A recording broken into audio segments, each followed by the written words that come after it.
देश व प्रदेश वासियों की खुशहाली की कामना को लेकर विधायक अभिनेश महर्षि पैदल यात्रा करके सालासर बाबा के दर्शन करेंगे। इस धार्मिक यात्रा को लेकर विधायक महर्षि शुक्रवार को पत्रकारों से रूबरू हुए। इस दौरान उन्होंने कहा कि गत वर्षों में जहां पूरे विश्व को कोरोना महामारी से जूझना पड़ा, वहीं उसके बाद लंपी संक्रमण ने दस्तक दे दी, जिससे गोवंश की अकाल मौत हो गई। ऐसे में क्षेत्र के साथ साथ प्रदेश व देश की जनता खुशहाल रहे, इस कामना को लेकर वे सालासर बाबा के दर्शनार्थ पैदल जाएंगे। 50 किलोमीटर की इस यात्रा का शुभारंभ 11 दिसंबर को उनके निवास से होगा तथा सालासर पहुंचकर बालाजी महाराज की पूजा अर्चना कर देश व प्रदेश की खुशहाली की कामना करेंगे। यात्रा में विधायक के साथ साथ सैकड़ों कार्यकर्ता भी उनके साथ जाएंगे। इस अवसर पर वासुदेव चाकलान, नंदलाल सुरोलिया, लोकनाथ नूतला, ओम महर्षि सहित कई लोग उपस्थित थे।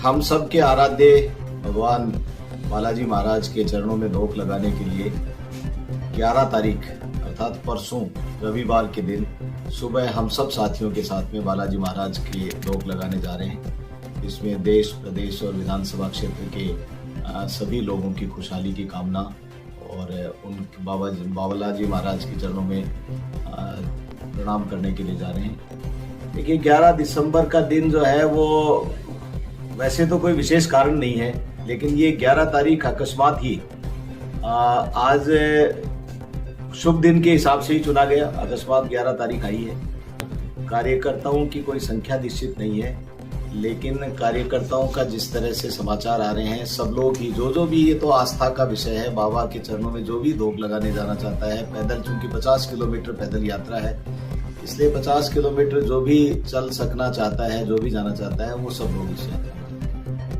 सुधारशहर विधानसभा के उपचुनाव में भाजपा की हार को लेकर विधायक अभिनेश महर्षि ने कहा कि प्रदेश की कांग्रेस सरकार ने सत्ता का दुरुपयोग किया है। जनता को सरकार ने हर प्रकार से लुभाने का काम किया है।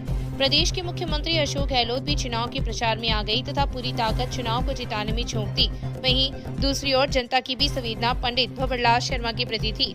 आमजन की राय थी कि उन्हें 5 साल के लिए विधायक चुना था। ऐसे में उनके निधन के बाद अब उनके पुत्र को ही विधायक बनना चाहिए। वैसे भी यह चुनाव कोई सरकार बनाने के लिए नहीं हुआ था। गुजरात में भाजपा की जीत हुई है, इसलिए लोगों का मन अभी भी भाजपा के साथ है। देखिए, राजस्थान की सरकार ने बेजा सत्ता का दुरुपयोग किया और मतदाताओं को हर तरह से लुभाने का काम किया। पंडित जी के प्रति एक लोगों के मन में भावना थी और ये चुनाव कोई सरकार के पक्ष में या सरकार के अच्छे बुरे कामों का आकलन नहीं है। ये पंडित भंवरलाल शर्मा जी के प्रति लोगों के एक लंबे समय से जुड़ाव के कारण उन्होंने, हम लोग भी गए तो वो ये कहते थे कि 5 साल के लिए पंडित जी को चुना था, तो एक बार तो ये 1 वर्ष पंडित जी को देंगे। ऐसी कई बार कई जगह में बातें भी हुई। हालांकि भारतीय जनता पार्टी के संगठन द्वारा और सभी लोगों ने बहुत ज़बरदस्त तरीके से मेहनत करके और लोगों के बीच में हम लोग गए भी, लेकिन ये उपचुनाव और जिसके अंदर किसी व्यक्ति के देहावसान के बाद में जो चुनाव हुए हैं राजस्थान में, उनमें करीब करीब उनके परिवार के लोगों को ही लोगों ने आशीर्वाद दे करके बचे हुए समय के लिए उनको चुनने का काम किया।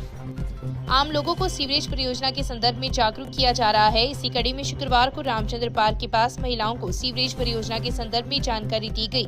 अधीक्षण अभियंता के अग्रवाल के निर्देशन में एवं अधिशासी अभियंता आडिगर के मार्गदर्शन में जन सहभागिता इकाई के प्रवीण सिंह राठौर ने परियोजना के लाभ बताते हुए सीवरेज के रखरखाव के बारे में विस्तार से जानकारी दी। LNT खुशी शर्मा व हिमांशु ने घरेलू साफ सफाई के बारे में बताया। इस अवसर पर शहर ब्लॉक कांग्रेस कमेटी के अध्यक्ष अरविंद चाकलान, हरलाल डूडी, जगदीश खड़ी, कयूम गौरी, जबार खोकर, प्रताप काले, शंकर भामू, महेश इंदौरिया, देवीलाल सांकला, भागीरथ मेघवाल, सोहनलाल सहित कई लोग उपस्थित थे। ADT जन सहभागिता इकाई, हमारा जो मुख्य उद्देश्य है कि सीवरेज परियोजना की जानकारी जन जन तक पहुंचे। इसी क्रम में हम मोहल्ले मोहल्ले महिलाओं की मीटिंग कर उनको जानकारी दे रहे हैं। आज हमने वार्ड नंबर 11 में रामचंद्र पार्क के पास खटिकान मोहल्ला में महिलाओं को इकट्ठा कर मीटिंग की और उनको सीवरेज के बारे में विस्तार से जानकारी दी गई। साथ में रख रखाव के बारे में बताया गया और जो स्वयं सहायता समूह है उनके लाभ के बारे में बताया गया। देहात कांग्रेस कार्यालय में शुक्रवार को जन सुनवाई का आयोजन हुआ। इस दौरान शहर व देहात से आए लोगों ने अपनी अपनी समस्याओं से कांग्रेस नेता पूसाराम गुदारा को अवगत करवाया। इस अवसर पर किसानों ने गोदारा से दिन के समय बिजली दिलवाने की मांग की। किसानों का कहना है कि सर्दी के मौसम में रात के समय जोधपुर डिस्कॉम द्वारा बिजली दी जा रही है। रात के समय फसलों पर पानी का छिड़काव करने से दिन में फसल सर्दी के कारण मुरझा जाती है, इसलिए रात की बजाय दिन के समय बिजली दी जाए ताकि फसलों को पर्याप्त पानी दिया जा सके। साथ ही डीएपी व यूरिया को लेकर भी किसानों ने गोदारा को अवगत करवाया। क्षेत्र में डीएपी व यूरिया की किल्लत होने के कारण किसान समय पर फसलों में खाद नहीं दे पा रहे हैं। इसके अलावा शहर व देहात में पानी व बिजली सहित अन्य कई समस्याओं से गोदारा को अवगत करवाया, जिस पर गोदारा ने समस्याओं के समाधान के लिए अधिकारियों से वार्ता की। जोधपुर डिस्कॉम से हुई वार्ता में अधिकारियों ने कहा कि वे दिन में बिजली देने की समस्या का शीघ्र ही निस्तारण करेंगे।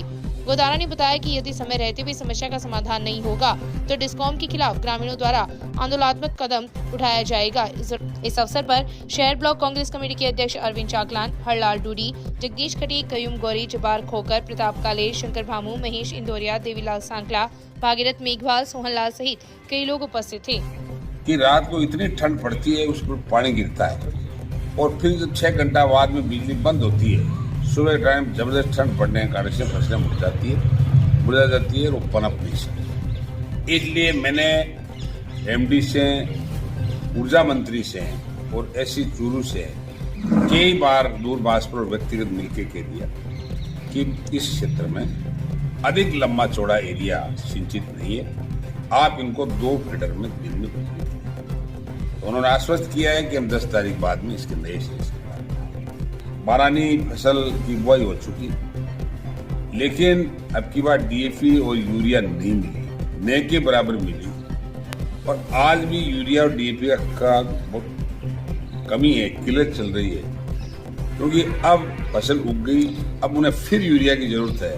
अगर समय रहते यूरिया डीएपी नहीं मिली तो दूसरी मार रात की बिजली के द्वारा दूसरी मार यूरिया और डीएपी की पड़ेगी और किसान को बड़ा नुकसान हो रहा है। एक आम समस्या है और लगातार किसान इस बात को मिलकर के मेरे को भी कह रहे हैं और अपने अलग अलग प्लेटफार्मों पर उठा रहे हैं और उन्होंने ये भी मेरे को कहा है कि अगर ये बात हमारी नहीं मानी तो हम 10 तारीख बाद में सभी जीएसएसओ का घेराव करेंगे। प्रधानमंत्री सुरक्षित मातृत्व अभियान के अंतर्गत शुक्रवार को जिला अस्पताल में शिविर का आयोजन हुआ। इस दौरान गर्भकाल के दौरान महिलाओं को मिलने वाले पोषण आहार तथा इस दौरान बरती जाने वाली सावधानियों की जानकारी दी गई। बीसीएमओ डॉक्टर मनीष तिवारी ने बताया कि गर्भावस्था व प्रसव के दौरान जोखिम को कम करने के लिए हर महीने की 9 तारीख को सभी राजकीय चिकित्सा संस्थानों पर प्रधानमंत्री सुरक्षित मातृत्व अभियान आयोजित किया जाता था, लेकिन अब सरकार के निर्देश पर 1 माह में 3 बार उक्त शिविर का आयोजन किया जाएगा।